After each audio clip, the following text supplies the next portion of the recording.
হাত উঠাইয়া বরদোয়া করা লাগে না। যদি মা বাবায় কষ্ট পায়, আমার আল্লাহর আরশে আজিম পর্যন্ত ধাক্কা লেগে যায়, আল্লাহ বেজার। ওই চাকার তলে এমনিই তোর মাথা যায় না, কার বরদোয়া নিছো, না জানি কোন দাড়িওয়ালার সাথে বেয়াদবি করেছো, বরদোয়া চলে আসছে। মাঝে মাঝে অনেক যুবকের খবর আমরা শুনি, রিকশায় যাইতেছে 5 টাকা বেশি কমের জন্য বুড়ার গায়ে হাত দিছে,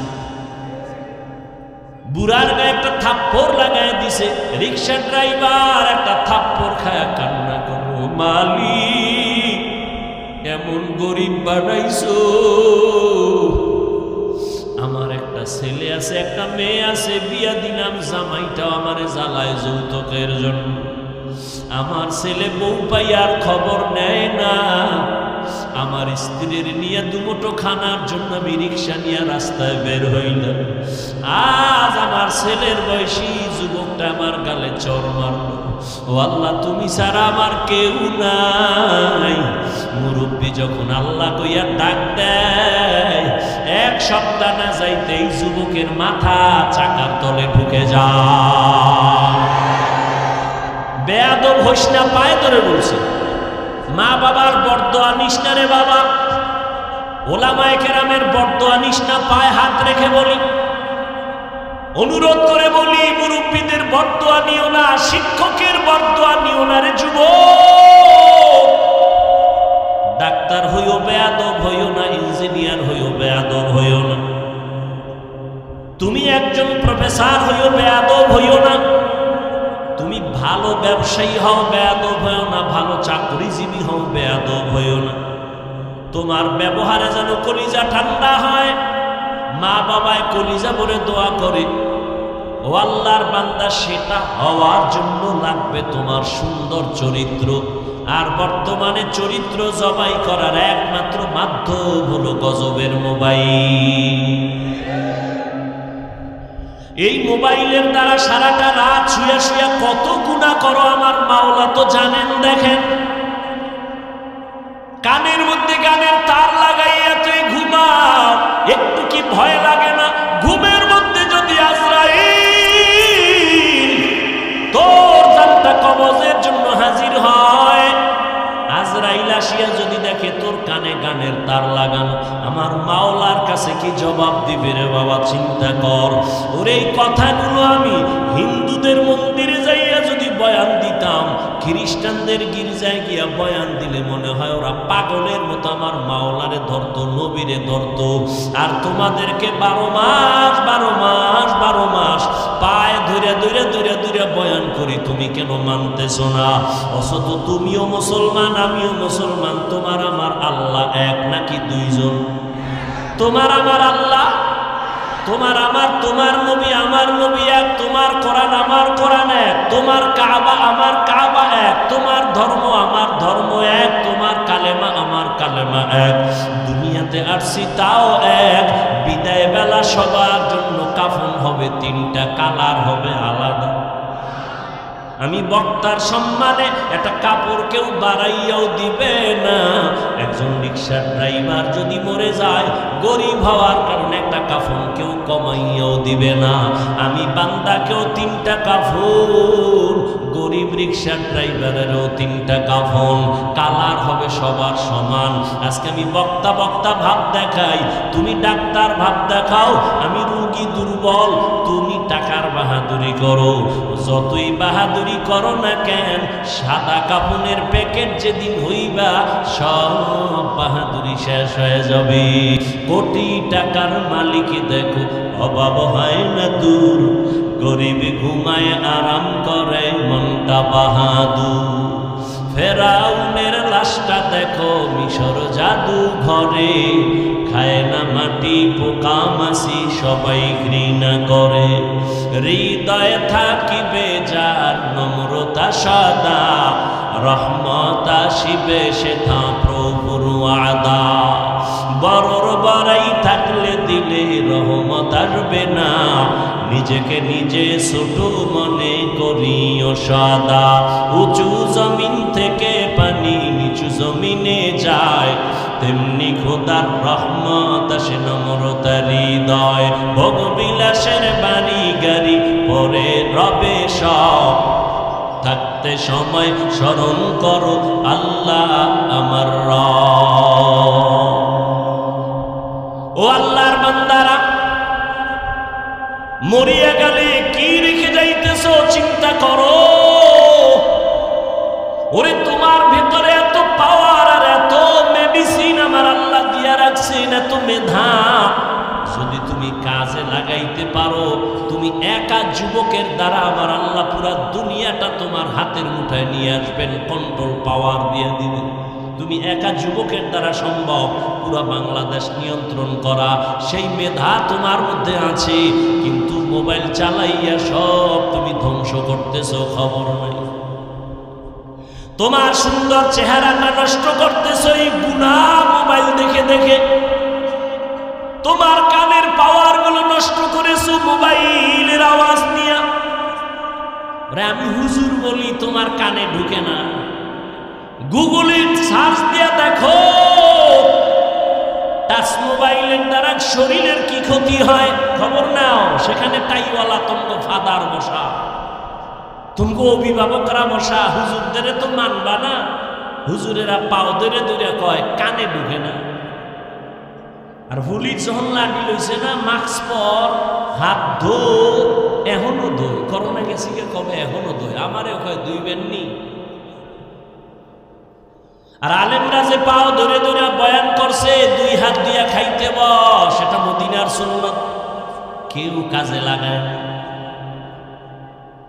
এরে যুবক, এই মোবাইলের দিকে তাকাইয়া চোখের পাওয়ার নাই, বুকের হাত দুর্বল হয়ে গেছে, মেধা দুর্বল, চোখের পাওয়ার, কানের পাওয়ার দুর্বল, চেহারাটা 40 বছর পর্যন্ত নষ্ট হবে না, কোনো মেডিসিন লাগবে না, ক্রিম লাগবে না, হারবালের কোনো ক্রিম লাগবে না, 40 বছর পর্যন্ত চেহারা থাকবে উজ্জ্বল।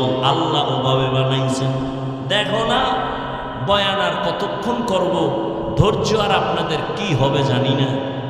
তুমি শীতের মধ্যে হাত মোজা, পা মোজা, পুরা বডি আটকানো, চেহারাটা খোলা, যত রৌদ্র চেহারায়, বালু চেহারায়, ঠান্ডা চেহারায়, ধুলা চেহারায়। তুমি গোসলখানায় গিয়া যেই বডি আটকায় রাখছিল, ময়লা ঢুকে নাই, বালু ঢুকে নাই, কিন্তু দেখবা চেহারা খোলা ছিল, বালু ময়লা সব লাগছে ঠিক, কিন্তু তোমার চেহারা ছাড়া বাকি অংশগুলো সাবান না দিয়া মেসেজ না করলে পরিষ্কার হয় না।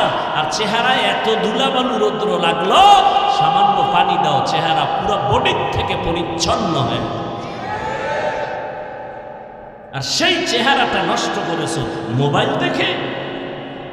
মাত্র 25 বছরের ছেলে, 30 বছরের ছেলে, চেহারার দিকে তাকান যায় না, ঘৃণা লাগে, গুনাহ করতে করতে চেহারাটা নষ্ট করে ফেলেছে।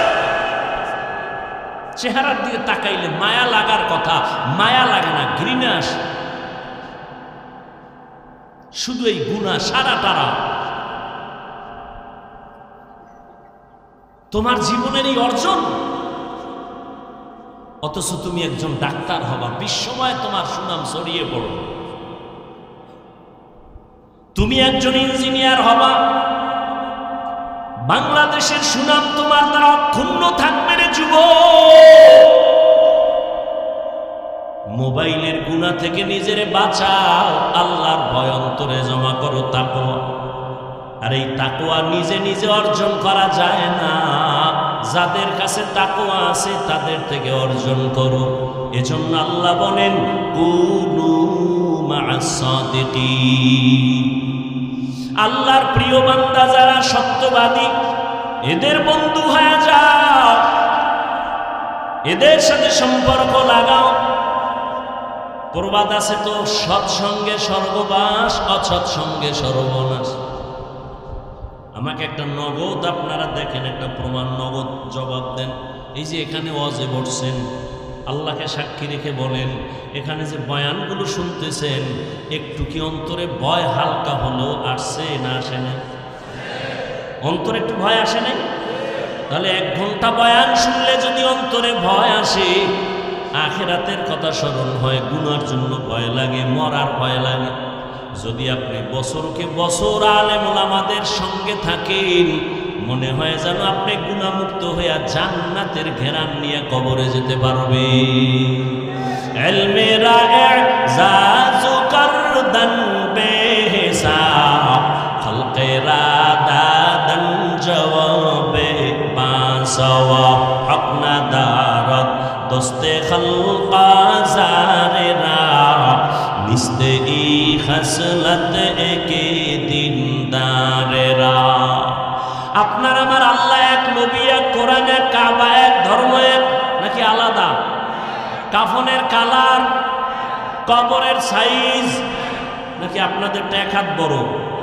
কবরের সাইজও এক। হে যুবক, ও বৃদ্ধ বাবাজি, ও পর্দার আড়ালের আম্মা জানেরা, বোনেরা, ওই কবরে রেখে সবাই যখন চলে যাবে, আমি এক, আপনি একা, প্রশ্ন করা হবে কবরে 3টা, তাও সবার বেলায় এক।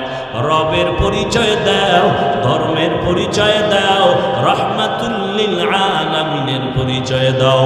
এই 3টা প্রশ্ন আমাকেও করবে, আপনাকেও করবে। নবী বলেন যারা জবাব দিতে পারবে তাদের কবর হবে রওজাতুম মির রিয়াজিল জান্নাহ, আর যারা জবাব দিতে পারবে না তাদের কবর হবে হুফরাতুম মিন হুফারিন নার।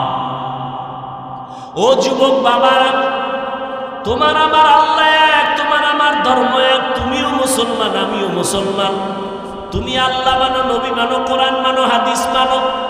তোমাকে পায়ে ধরে ধরে বয়ান করার পরেও কেন তুমি টুপি পরতে চাও না? বুঝি না, বুঝি না, মাথা নষ্ট। আমি টুপি ফালাইতে লজ্জা পাই আর তুমি টুপি মাথায় দিতে লজ্জা পাও। তুমি কেমন মুসলমান? আমি দাড়ি কাটতে লজ্জা পাই, তুমি রাখতে লজ্জা পাও। একটু চিন্তা করো বাবা, কুত্তা শুয়ারের আল্লাহ চিন্তা করার মতো মেধা দেন না, আল্লাহ মানুষকে দিছে, একটু চিন্তা করো।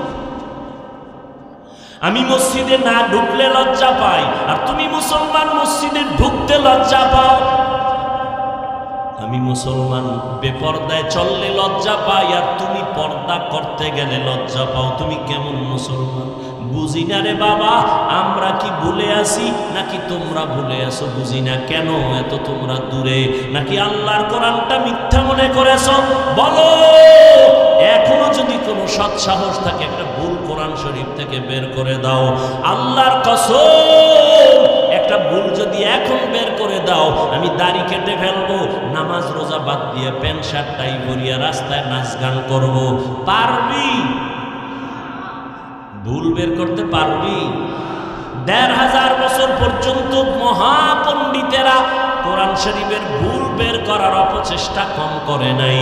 কেউ তো পারে নাই, বরং অনেক পণ্ডিতেরা কালেমাওয়ালা মুসলমান হয়ে গেছে। নাই, কোরআনে ভুল নাই, আছে।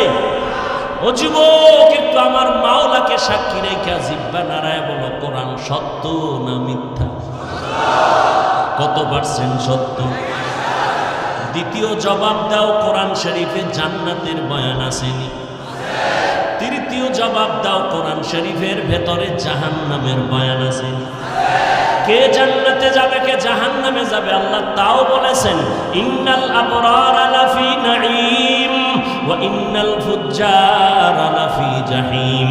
নেক আমল যারা করবে তারা জান্নাতের পথিক, যারা গুনাহ করবে তারা জাহান্নামের পথিক।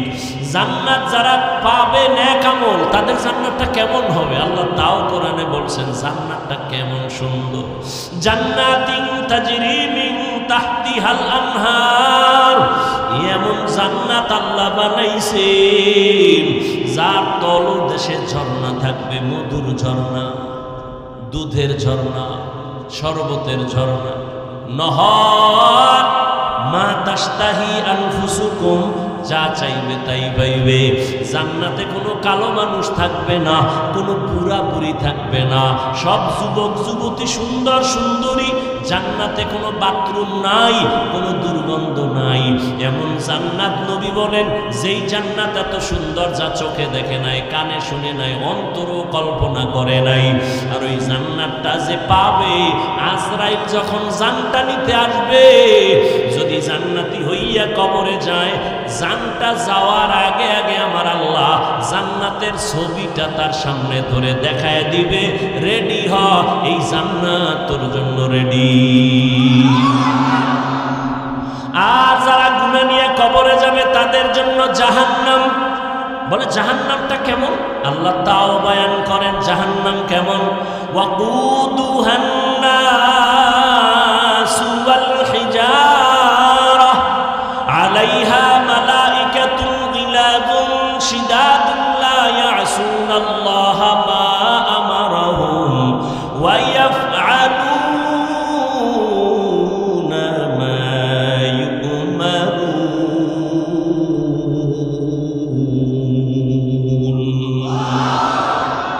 আল্লাহ পাক বলেন জাহান্নাম এত ভয়ঙ্কর, যা জ্বালাবই শক্ত জিনিস দিয়ে, কয় কি কয় মানুষ আর পাথর। দুনিয়ার আগুন জ্বালায় মানুষ নরম জিনিস দিয়া, কেরোসিন দিয়া জ্বালায়, খের কুটা দিয়া জ্বালায়। আর জাহান্নাম এত ভয়ঙ্কর আগুন, যেই আগুনটা জ্বালাবে আল্লাহ পাথর আর মানুষের মাধ্যমে। আল্লাহ বলে নাই কোন মানুষ দিয়া জাহান্নামের আগুন জ্বালাবে। আমি হুজুর যে জান্নাতে যাব গ্যারান্টি নাই। আরে আমারে বাদ দাও না, ওরে আল্লাহ যাদের জান্নাতের টিকিট দিয়া দিছেন 10 জন সাহাবা, জানেন না? ওই 10 জনের মধ্যে প্রথম নামটা কার জানেননি? বলেন বলেন। আবু বকর সিদ্দিক, দ্বিতীয়কে হযরত ওমর। এইভাবে 10 জন সাহাবা জান্নাতের টিকিট হাতে পেয়ে গেলেন। কিন্তু তাদের তাকওয়া কত সুন্দর, তাদের ইখলাস কত সুন্দর, তাদের নামাজ কত সুন্দর, তাদের তেলাওয়াত কত সুন্দর, তাদের কত ব্যবহার এত সুন্দর। কিন্তু রহমতের নবী বলেন আমি এক রাতের বেলা গভীর ঘুমে গেলাম, যদি আমার চোখ বন্ধ, আমার অন্তর কখনো ঘুমায় না। হঠাৎ আমার হুজরার পাশেই তো মসজিদে নববী, হঠাৎ আমি রাতের গভীরে শুনি কান্নার আওয়াজ আসে। আমি নজর দিয়া বের হয়ে দেখি এত রাত্রে মসজিদের মধ্যে কে কান্না করে। আমি মোহাম্মদ দাঁড়াইয়া দেখি জান্নাতের 1 নাম্বার সার্টিফিকেট দাঁড়িয়ে আবু বকর নামাজে দাঁড়ায় দাঁড়ায় কান্না করে। আমি জিজ্ঞাসা করলাম, রে আবু বকর, আপনি নামাজে দাঁড়ায় কাঁদলেন কেন গভীর রাতে?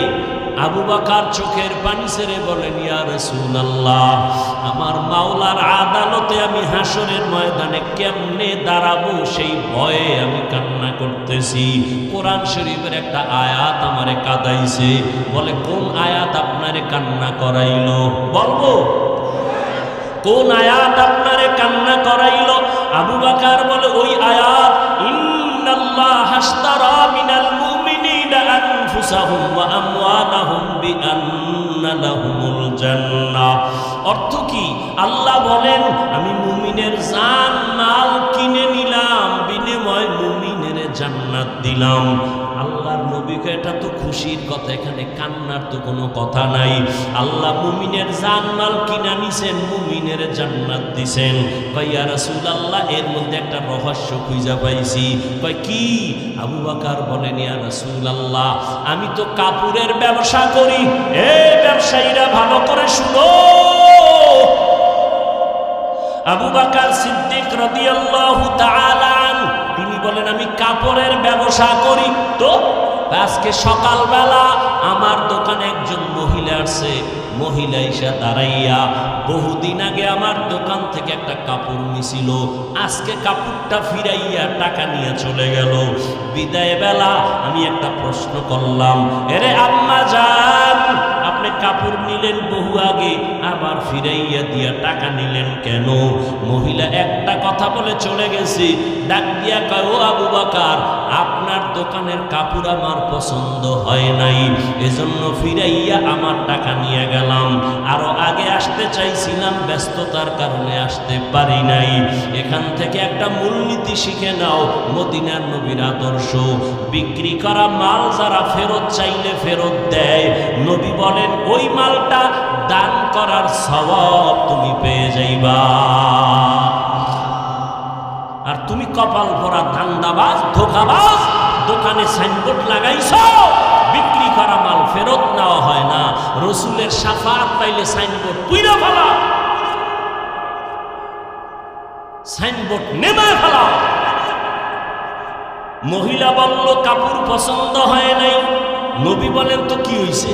কয় ও নবী, আপনি তো বয়ান করেছেন কিয়ামতের ময়দান হবে বড় ভয়ঙ্কর, এই জমিনটা হবে কিয়ামতের মাঠ, আরাফার ময়দান অথবা সিরিয়ার ময়দান হবে আমার মাওলার বিচারালয়, স্টেজ হবে আদালত। আরাফার ময়দান আরবে সৌদি মক্কার পার্শ্বে অথবা বাইতুল মুকাদ্দাস ওই এলাকায় অধিকাংশ মতামত আরাফার ময়দান হবে আদালত। পুরা দুনিয়ার জমিনটা সমতল থাকবে, সমান। আল্লাহ সবাইকে ডেকে নিবেন, নারী আর পুরুষগুলো সব কিয়ামতের দিন উলঙ্গ দাঁড়াবে। আম্মা জান আয়েশা একদিন নবীকে বলেন, ইয়া রাসূলুল্লাহ, নারী পুরুষ যে উলঙ্গ দাঁড়াবে কি লজ্জা লাগবে না? নবী বলেন, কিয়ামতের ময়দান এত কঠিন, সূর্যের এমন নিচে তাপ আসবে, জমিনটা মাটির জমিন পুড়িয়া তামা হয়ে যাবে। অন্যদিকে জাহান্নামের আওয়াজ, হাসরের ময়দানটা থরথর করে কেঁপে উঠবে।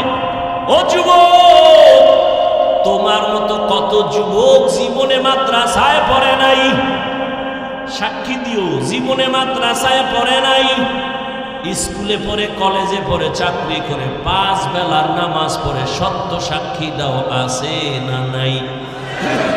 তুমি কেন পারবা না রে বাবা? তুমি তোমাকে জিজ্ঞাসা করো, তোমার কপাল কেন খারাপ? তোমার মতো যুবক ব্যবসা করে, চাকরি করে, শ্রমিকের কাজ করে, র্যাব, আর্মি, পুলিশ, বিডিআরের চাকরি করে, নামাজ ছাড়ে না, রাস্তায় গাড়ি চালায়, নামাজ ছাড়ে না। তুমি কেন পারো না রে বাবা? ও যুবক, নদীর মধ্যে মাছ ধরে বান্দা নামাজ ছাড়ে না, তোমার মতো জেনারেল লাইনের মানুষটা নামাজ পড়ে, তুমি কেন পারো না? ও বৃদ্ধ বাবাজিরা, আপনাদের মতো বুড়া মানুষ মসজিদে গিয়া 5 বেলার নামাজ পড়ে, আপনি কেন পারেন না? ও মাইকের আওয়াজ শ্রবণরতা মা বোনেরা, আপনাদের মতো কত মা, কত বোন এখনো আছে, স্বামীর খেদমত করে, মাল হেফাজত করে, সন্তানগুলোকে আদর্শওয়ালা বানায়, পর্দা করে, নামাজ পড়ে, মোবাইলে সময় নষ্ট করে না। বলেন মা, আপনি কেন পারবেন না? ও যুবক আল্লাহর গোলাম, আজকে আমিও যদি তোমার মতো প্যান্ট শার্ট টাই লাগাইয়া দাড়ি কাইটা রাস্তায় মাস্তানি করতাম, পারতাম, কেউ বাধা দিত না। এই টুপি মাথায় দিয়েছি, টুপির কারণে মাথাটা গরম, লম্বা জামা পরছি, শরীরটা বড় গরম লাগে, দাড়ির কারণে যৌবনের ভাব চলে যায়। সব বুঝার পরেও ফালাই না কেন? এই দাড়ি টুপির কারণে কত মানুষ আমাদের গালি দেয়, কত বাজে কথা বলে, এরপর ওখানে পথ ছাড়ি না। একমাত্র কারণ বাবা, আল্লাহর কোরআন দেখলাম, নবীর কথা দেখলাম, একটা কথা মিথ্যা নাই। গুনাহগার হইয়া যদি কবরে যাই, আবু বকরের মতো জান্নাতি সাহাবী যদি কান্না করে নামাজে দাঁড়াইয়া হাসরের ময়দানের কথা স্মরণ করে বলে, নবীজি কিয়ামতের দিন নবীরা পর্যন্ত ভয়ে কান্না করবেন, ও আল্লাহ আমাকে বাঁচাও। মানুষ থাকবে উলঙ্গ, ওই সময় যদি আল্লাহ ডাক দেয়, আইনা আবা বাকার, আবু বকর কই? আমি যদি আল্লাহর আদালতে দাঁড়াই, আল্লাহ যদি আমাকে জিজ্ঞাসা করে, আবু বকর, আমি তোমাকে জাহান্নামের পথ থেকে ফিরাইয়া মুহাম্মদের হাতে ধরায়া জান্নাতি সার্টিফিকেট দিলাম, আমি তোমারে এত নেয়ামত দিলাম, বলো তুমি আমার মোহাব্বতে কি আমল নিয়ে আসছো? আমি যদি বলি, আল্লাহ নামাজ পড়ছি, রোজা রাখছি, তেলাওয়াত করছি, যাকাত দিছি, দান সদকা করেছি, সব হক ঠিক মতো আদায় করেছি, এবার আল্লাহ যদি বলে মহিলার মতো, যদি আল্লাহ বলে ফেলে, আবু বকর তোমার জান মাল নিয়া জাহান্নামে যাও,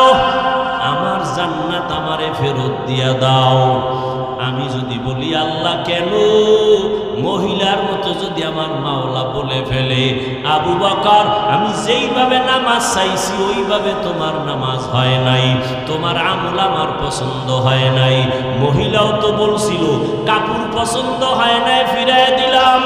আল্লাহ যদি বলে তোমার আমল আমার পছন্দ হয় নাই, আমি যেইভাবে তেলাওয়াত শুনতে চাইছি তুমি ওই মোহাব্বতে তেলাওয়াত করো নাই, যেইভাবে আমি রোজার হুকুম দিছি ওইভাবে রাখো নাই, তখন আমার জাহান্নাম ছাড়া উপায় হবে না।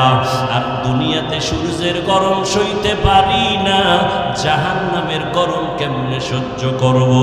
জাহান্নামের আগুন যেখানে লাগবে, নারুল্লাহিল মুকাদা আল্লাতী তাত্তালিউ আলাল আফইদা, কলিজা পর্যন্ত গুনাহ হয়ে যাবে। ও যুবক বাবারা, দুনিয়াতে একটা মশার কামড় সইতে পারো না, গুনাহগার হইয়া কবরে গেলে ওই কবরে জাহান্নামের আগুনের গরম কেমনে সহ্য করবা? হাসরের ময়দানে কেমনে জাহান্নামের আগুন সহ্য করবা? এখনো সময় আছে, মাওলার কাছে তওবা করো, মনেরে বুঝাও রে মন। আমার মতো যুবক জেনারেল লাইনে থাকিয়াও নামাজ পড়ে, চাকরি করে, নামাজ পড়ে, ব্যবসা করে, দোকানদারি করে, গাড়ি চালায়, নামাজ পড়ে, আমি কেন পারবো না? ও আল্লাহ, তোমার দেয়া নিয়ামত পানি বাতাস সব আমি ভোগ করিয়া কত শয়তানের দোকানে নামাজ ছাড়লাম, বেপরদায় চললাম, গুনাহ করে করে জীবনটা নাপাক করেছি। মনে হয় যেন গুনার কারণে আমার হাত নাপাক, আমার চোখ নাপাক, আমার জিহ্বা নাপাক। আজকে এই ময়দানে তুমি নিয়ে আসছো রে মালিক, আমি আজ তওবার নিয়ত করলাম, আর কোনোদিন দাড়ি কাটবো না, মা বাবারে কষ্ট দিব না, উলামায়ে কেরামের বিরুদ্ধে যাব না, মুরব্বীদের বরদোয়া নিব না, নবীজির তরিকা মেনে উলামায়ে কেরামের পরামর্শ নিয়ে মা বাবার দোয়া নিয়ে চলবো। ও আল্লাহর বান্দারা, আল্লাহর কাছে যদি তওবা করতে পারো, আল্লাহর কাছে মনে মনে বলো, শুনাইয়াও বলা লাগবে না, মনে মনে আমার মাওলারে ডাক দাও, হে মালিক, এই ময়দানে আমার মতো গুনাহগার কেউ নাই, জীবনটা আমার বড় নষ্ট, কেউ আমাকে দোয়া করে না, সবাই বরদোয়া করে আমার ব্যবহারের কারণে, আমার চরিত্রের কারণে আমারে কেউ ভালো জানে না। ও আল্লাহ, এই অবস্থায় আমি মরতে চাই না, জাহান্নামের আযাব সইতে পারবো না। ও আল্লাহ, তওবার নিয়ত করে ফেললাম, মরিয়ার বাঁচি, তুমি তো হায়াতের মালিক, তুমি তো মরণ দেওয়ার মালিক, তুমি তো রিজিকের মালিক, তুমি তো সম্মান দেওয়ার মালিক। আজকে থেকে আর নামাজ ছাড়বো না, বেপরদায় চলবো না, দাড়ি কাটবো না, মা বাবারে কষ্ট দিব না, উলামায়ে কেরামের পরামর্শ নিয়ে নবীর তরিকা মেনে 5 ওয়াক্ত নামাজ পড়বো, চলবো। তওবা করার মতো যদি কারো অন্তর তৈরি হয়, মুনাফিকি অন্তরে যদি না থাকে, দুর্বলতা না থাকে, ওরে গলায় ছুরি আসবে, মরে যাইবা, তারপর নবীর তরিকার বাইরে চলবা না, নামাজ ছাড়বা না, এমন পাক্কা নিয়ত যদি তওবার জন্য কারো থাকে, দুটো হাত আমার আল্লাহকে দেখায় দাও। আয় আল্লাহ, আমাদের তওবা কবুল করে নেন, গুনাহ মাফ করে দেন, তওবার উপরে মজবুত হইয়া চলার মতো মরণ পর্যন্ত তৌফিক দান করেন, আমিন। আল্লাহ যাকে বড় বানাবেন তার বরাদ্দ কমে না, বাড়ে। নিজে নিজে বড় হতে চাইলে এক সময় সে নিচে চলে যায়, আর উঠতেই পারে না। আল্লাহ আদমকে বড় বানাইলেন, ইবলিস মানতে পারে নাই, সে নিজেকে বড় বানানোর জন্য বলে আনা খায়রুম মিনহু, আমি আদম থেকে ভালো। নিজেকে ভালো বানাইতে গিয়া এতটা অপমানিত হলো যে চিরস্থায়ী জাহান্নামী হয়। আর আদম নবীর সম্মান, নমরুদ নিজেকে বড় বানানোর জন্য ইব্রাহিম নবীর মোকাবেলায় নামলো, অপচেষ্টা চক্রান্ত করে ইব্রাহিম নবীকে থামিয়ে দেওয়ার জন্য, দমিয়ে দেওয়ার জন্য, পৃথিবীতে আসার পথকে বন্ধ করার জন্য চতুর্মুখী ষড়যন্ত্র করেও ব্যর্থ হয়েছে। আর সেই নমরুদ নিজের বড় বানাইতে গিয়া একটা অসুস্থ মশার দ্বারা তার ইতি হয়ে গেছে। আর ইব্রাহিম নবী এমন ভাবে আল্লাহর কাছে কবুল যে প্রত্যেকটা মুমিন নামাজে তার নাম স্মরণ করে, ঠিক না? ফেরাউন নিজেকে বড় বানাইতে গিয়া ছিল ফকিন্নির বাচ্চা। কে? ফেরাউন। মানুষের জমিনে শশা তরমুজ এগুলো টোকাইয়া মাথায় নিয়ে মিশরের বাজারে বিক্রি করে কিছু পয়সা পাইত ফেরাউন। সেই ফেরাউন একসময় মিশরের চেয়ার পাইয়া নিজেকে খোদা দাবি করে নাই, শুধু বলছে আমি শুধু খোদা না, সবার থেকে বড় খোদা, আনা রব্বুকুমুল আ'লা। মুসা নবীকে আসতে দিবে না, আশাকে কেন্দ্র করে বহু নবজাতককে হত্যা করেছে ফেরাউন। স্বামী স্ত্রী এক জায়গায় থাকতে দেয় নাই, জন্মকে নিয়ন্ত্রণ করেছে। বাচ্চা পৃথিবীতে আসাটাকে নিয়ন্ত্রণ করে, এটাকে বলে জন্ম নিয়ন্ত্রণ। একেবারেই সন্তান পৃথিবীতে আসবে না, আর একটা হলো সন্তান মায়ের গর্ভেও জন্ম নেবে না। অপচেষ্টা করে নমরুদ, ফেরাউন ব্যর্থ হল। আমি সর্ব প্রোগ্রামে একটা কথা বলি যে বান্দা চাইলে কিছুই হয় না, আল্লাহ চাইলে সব। যে মুসা নবীকে আসতে দিবে না তার বরাদ্দ কমে যাবে। আল্লাহ সিদ্ধান্ত সেই মুসাকে, জিব্রাইলকে বললেন ওই ফেরাউনের ঘরে রেখে ফেরাউনের টাকা দিয়া বড় বানায় ফেরাউনের সাইজ করাও। তাই হল। ফেরাউনের নাম কেউ নেয় না, আর নাম আসলেও ঘৃণা আসে। মুসলমান তো বাদ, পৃথিবীর কোন বিধর্মীয় ফেরাউন নমরুদ নাম রাখে? আছে কোথাও? যদি বলি 1 লাখ টাকা দিব মাসে, নামটা সন্তানের ফেরাউন রাখো, নমরুদ রাখো, রাজি হবে বিধর্মীরা? তবে বাঙালির ভাষায় বিশ্বাস নেই। প্রস্তাব দিলে বলবে 3 দিন একটু ভাবার মতো সুযোগ দেন, একটু ইস্তেখারা করে দিন। 3 দিন ভেবে বলবে আসলে কি 1 লাখ দিবা? বলে হ্যাঁ কসম দিব, অর্থাৎ যদি আমার অ্যাকাউন্টে পৌঁছায় দাও তাহলে নামটা রেখে দিলাম, পরে তওবা করে নিব। এ জাত বাঙালি না হয় মুসলমান। ইসলামের মধ্যে নামের অভাব কি? ইসলামে নামের অভাব? তোমার নাম সবুজ কেন? তোমার বাবার নাম গম্বুজ কেন? তোমার সন্তানের নাম হৃদয় কেন? হাসি কেন? খুশি কেন? নদী কেন? সাগর কেন? তুফান কেন? আপনারা হাসতেছেন, আমার লজ্জা আসতেছে। রাসূল ১৫০০ বছর আগে বলেছেন লা ঈমানা লিমান লা হায়া আলা, যাদের লজ্জা নাই ওদের ঈমান নেই। লজ্জা না থাকার কারণে আপনি হাসতেছেন, অথচ সহিহ হাদিস কিয়ামতের দিন শুধু নামের বরকতে জান্নাত পেয়ে যাবে। সন্তানের নাম বিপদ, বাবায় ডাকছে বিপদ, 3 জনে ফিরে তাকাইছে আমরা তো মহাবিপদ।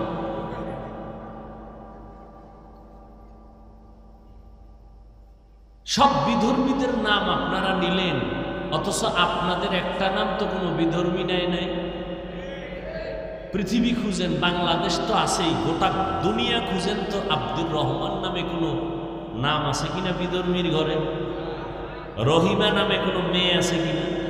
আপনি এত বেহায়া বেলাজা হলেন কেন যে বেঈমানের নাম চাটতেছেন বসে বসে? কোন বিধর্মী তো আমাদের ওয়াজে আইসা ডিস্টার্ব করে না, আমাদের ঈদের ঈদগাহে এসে ডিস্টার্ব করে না, করে? আপনি এত বেলাজা কেন যে ওদের পূজায় গিয়া সন্তেষ খান আর বলেন ধর্ম যার যার? তার মানে বিয়া যার যার, বউ সভা কি ঠিক? বউ সভা। আপনারা হাসতেছেন, আমি খুব কলিজা ভাঙ্গা, পারি না চিৎকার দিয়ে কান্না করতে, যে কথাগুলো বলতেছি। আপনি তো হাসতেছেন, আপনার ফিকির নাই, পরিণাম ফল কি হবে সে চিন্তা নাই। আল্লাহ হেদায়াত দান করুন। নিজেকে বড় বানাইতে গিয়া সব ধ্বংস। নমরুদ টিকতে পারে নাই, ফেরাউন টিকতে পারে নাই, সাদ্দার টিকতে পারে নাই, কারুন টিকতে পারে নাই, হামান টিকতে পারে নাই। ভারতের ভেতরে ব্রিটিশ 200 বছর শোষণ করেছে। শোষণের নাম জুলুম, শাসনের নাম ইনসাফ।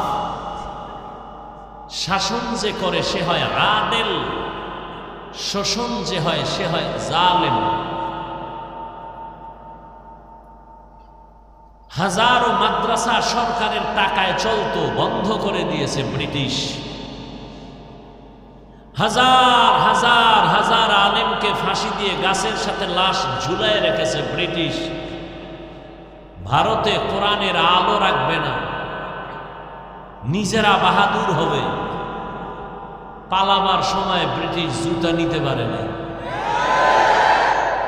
কপাল ভুললে কিন্তু দৌড়ের উপরে থাকে, জুতা নেওয়ার টাইম পায় না। জুতা দরকার নাই, পাও থাকলে হইল, দেখ পাও লগে আছে। আর সেই ভারতে আল্লাহ কি করলেন? গোটা পৃথিবীতে ইসলামের আলো জ্বলতেছে, তার পাওয়ার হাউস ভারতে আল্লাহ তৈরি করে দিলেন।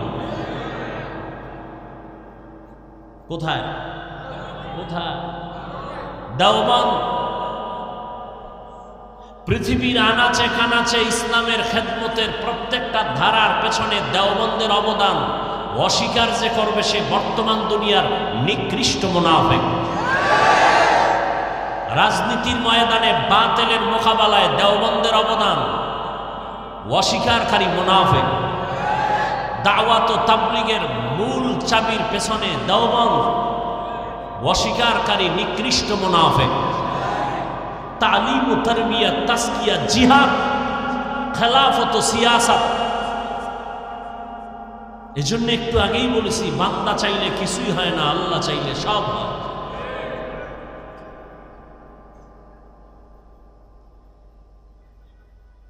अल्लाह हिदायत दान करो। मिटा दो अपना हस्ती को, अगर कुछ मर्तबा चाहो कि दाना खाक में मिलकर गुले गुलजार होता है। নিজেকে যদি বড় বানাতে চাও হে মুমিন, বড়দের কদমে নিজেকে করে দাও বিলীন। দুনিয়ার লাইনে যদি কেউ বড় ডাক্তার হতে চায়, লেখাপড়া আর সার্টিফিকেট যথেষ্ট না। একজন অভিজ্ঞ ডাক্তারের পেছনে গিয়া সময় দেয়, প্র্যাকটিক্যাল ট্রেনিং দেয়, তো বড় ডাক্তার হয়। দুনিয়ার লাইনে যদি কেউ বড় ইঞ্জিনিয়ার হতে চায়, লেখাপড়া সার্টিফিকেট যথেষ্ট না। একজন অভিজ্ঞ ইঞ্জিনিয়ারের পেছনে গিয়া প্র্যাকটিক্যাল ট্রেনিং দিতে হয়, না হয় বড় হতে পারে না।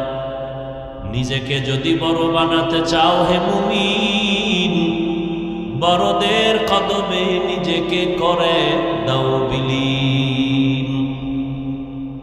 দুনিয়ার লাইনে যদি বড় হতে চাও, বড়রা বড়দের কাছে গিয়া নিজের বিলীন করে সময় দেয়, তারপরে বড় হয়। আখেরাতের লাইনে যদি বড় হতে চাও, আখেরাতের লাইনে যারা বড় তাদের কাছে গিয়া তুমি সময় লাগাও। কুনু মা'আস সাদিকিন। কিয়ামত পর্যন্ত আর 1 সেকেন্ডের জন্য নবীজি জমিনে আসবেন না, দাওয়াত দিতে আসবেন নাকি আপনাদের কেন্দ্রীয় মসজিদে মাঝে মাঝে নবী আসবেন? বাইতুল মুকাররমে আসবেন? আসবেন না। সাহাবায়ে কেরাম আসবেন না, তাবেঈনরা আসবেন না, তবে তাবেঈন আসবেন না, আইম্মায়ে কেরাম আসবেন না। ইমামে আযম আবু হানিফা, ইমাম শাফিঈ, ইমাম আহমদ বিন হাম্বল, ইমাম মালিক রাহিমাহুমুল্লাহ কেউ কিয়ামতের আগে আর দাওয়াত নিয়ে আসবেন না। ইমাম বুখারী, ইমাম মুসলিম, ইমাম তিরমিজি কেউ আসবেন না। কিয়ামত পর্যন্ত আউলিয়া কেরামের যারা মুরব্বী, এত দামি, যাদের চেহারাটা দিয়ে তাকাইলেই খারাপ মানুষগুলো ভালো হয়ে যাইত। মুজাদ্দিদ আল-ফেসানি, বড় পীর আব্দুল কাদের জিলানী, খাজা মাইনুদ্দিন চিশতি আজমিরি, হুসাইন আহমদ মদানী, কাসেম নানাতবি, রশিদ আহমদ গঙ্গুহি, ইমাম গাজালি, এত দামি দামি ব্যক্তি আর আসবেন না। জমিনে চলার মতো রাস্তা দুইটা, ফারিকুন ফিল জান্নাহ ওয়া ফারিকুন ফিস সাঈর। একটা জান্নাতের পথ আর একটা জাহান্নামের পথ। সিদ্ধান্ত নিতে হবে কোন পথে চলবেন, জান্নাতের পথে না জাহান্নামের পথে? কোন পথে? জান্নাতের পথে যদি চলতে চাই, জান্নাতের ঠিকানা জানি না, বলে কোথায় পাই? নবীও আসবেন না, সাহাবায়ে কেরাম আসবেন না, বলে একমাত্র ঠিকানা আছে কোরআন হাদিসের ভেতরে। জান্নাতের সঠিক ঠিকানা আছে কোথায়? কোরআন হাদিসের মধ্যে। কিন্তু কপাল বড় খারাপ, কোরআনের আরবিও পড়তে পারেন না, হাদিসেরও আরবি পারেন না। বুঝবেন তো দূরের কথা, পড়তেই পারেন না। এখন উপায় কি? একমাত্র উপায়, কিয়ামত পর্যন্ত সমস্ত দুনিয়ার মানুষ জান্নাতের পথের সন্ধান পাওয়ার একমাত্র ঠিকানা উলামায়ে আহলে হকের সোহবত। যে বলবে আমার আলেম লাগে না, আল্লাহর কসম, আল্লাহর কসম, আল্লাহর কসম, যে উলামায়ে কেরাম থেকে দূরে ছিটকে পড়বে, ওর দুনিয়াও বরবাদ, আখিরাতও বরবাদ। ইলমে রা'i' জাজু করদান বেহিসাব, খলকে রাদাদান জওয়াবে মা সওয়াব, হক না দারত দোস্তে খলকা জারেনা, নিস্তে ই খসলত একে দিনদারেরা। উলামায়ে কেরামের পথ ধরো রে মুমিন, কারণ আমার নবী চ্যালেঞ্জ দিয়ে গেছেন, ও দুনিয়ার উম্মত, আমি নবী চলে গেলাম, তোমাদের জন্য দুটো কবজ রেখে গেলাম, ধরে রাখলে কখনো ঈমানও যাবে না, সম্মানও যাবে না।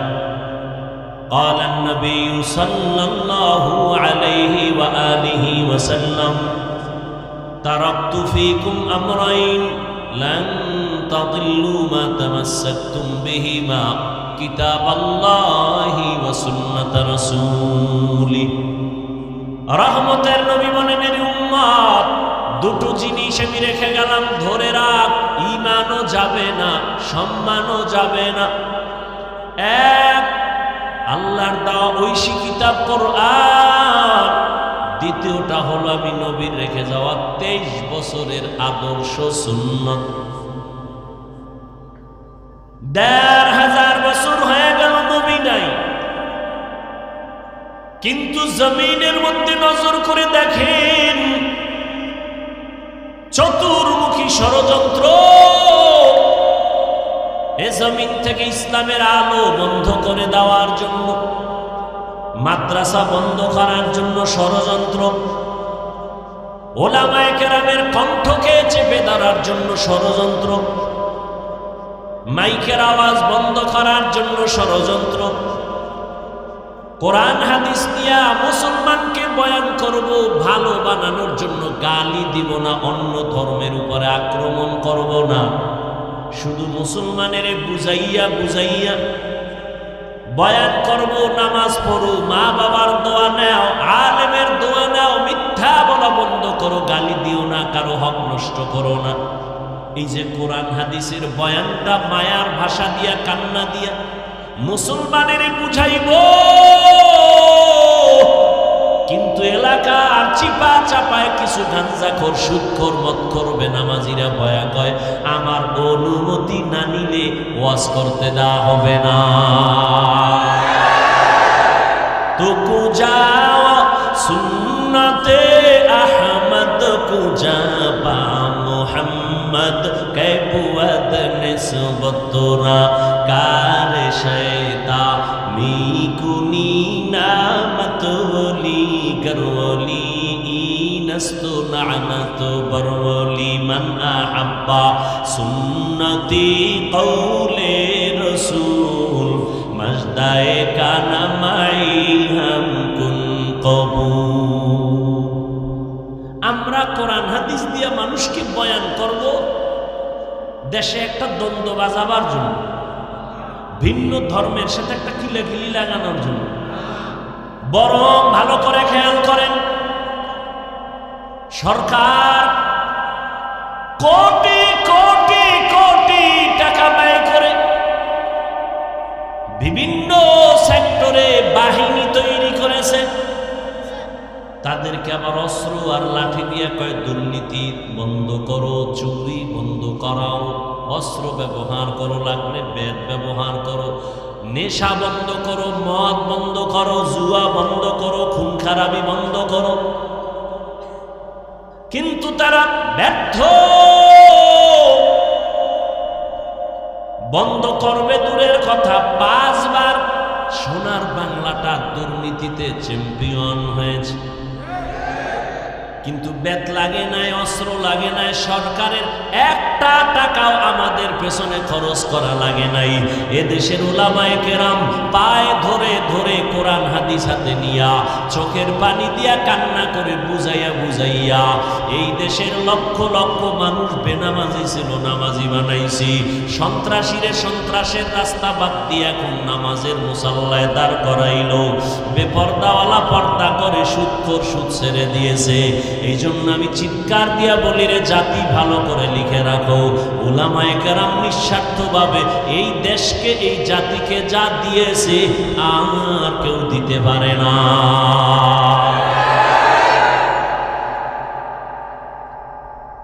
এই জন্য যুবকদের বলি রে যুবক, 1, 2, 3, 4, 500 টাকাও যদি তোমার যায়, তুমি কালকে একটা পেস্টুন বানায় রাস্তার মোড়ে মোড়ে টানায় দাও। আমি আল্লাহর জাতের কসম করে বলে গেলাম, লিখে লিখে টানায় দাও। এই দুনিয়ায় কত বন্ধু পাইছো, কত বান্ধবী পাইছো। আল্লাহর কসম 1 বার, আল্লাহর কসম 2 বার, আল্লাহর কসম 3 বার, ওয়াল্লাহি বিল্লাহি তাল্লাহি সবগুলো স্বার্থপর, একজনও স্বার্থহীন নাই। স্বার্থপর সব ধান্দাবাজ পাইছো তোর বন্ধু। একটু যদি স্বার্থে আঘাত লাগে মোবাইলটা বন্ধ করে দেয়।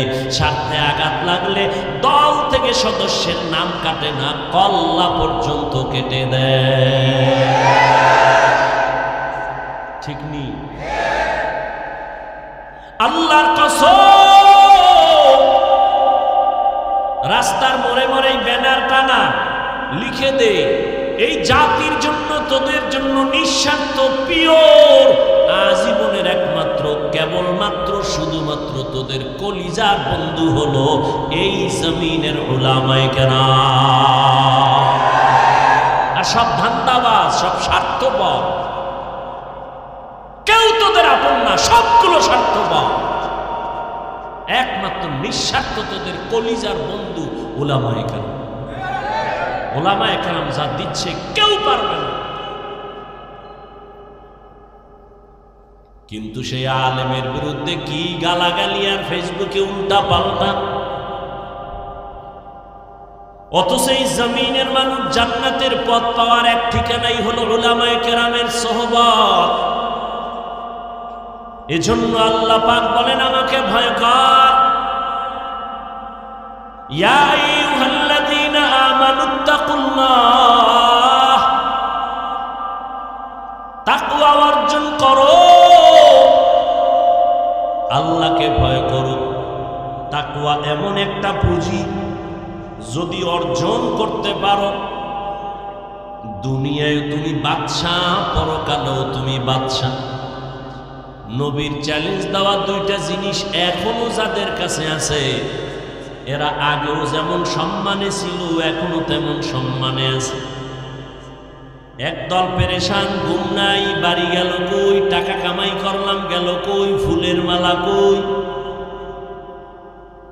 আর এক দলের টেনশন, দোকান কেমনে দেই, ব্যবসা কেমনে করি, কারে ধরি, কার পাও ধরে ধরে আবার চলতে হবে। কিন্তু আল্লাহর কোরআন আর রসুলের আদর্শ যারা ধারণ করে আছে উলামায়ে কেরাম, এদের কোনো চিন্তা নাই, কোনো পেরেশানি নাই। আগেও যেমন শান্তিতে আর সম্মানে ছিলেন এখনো তেমন আছে।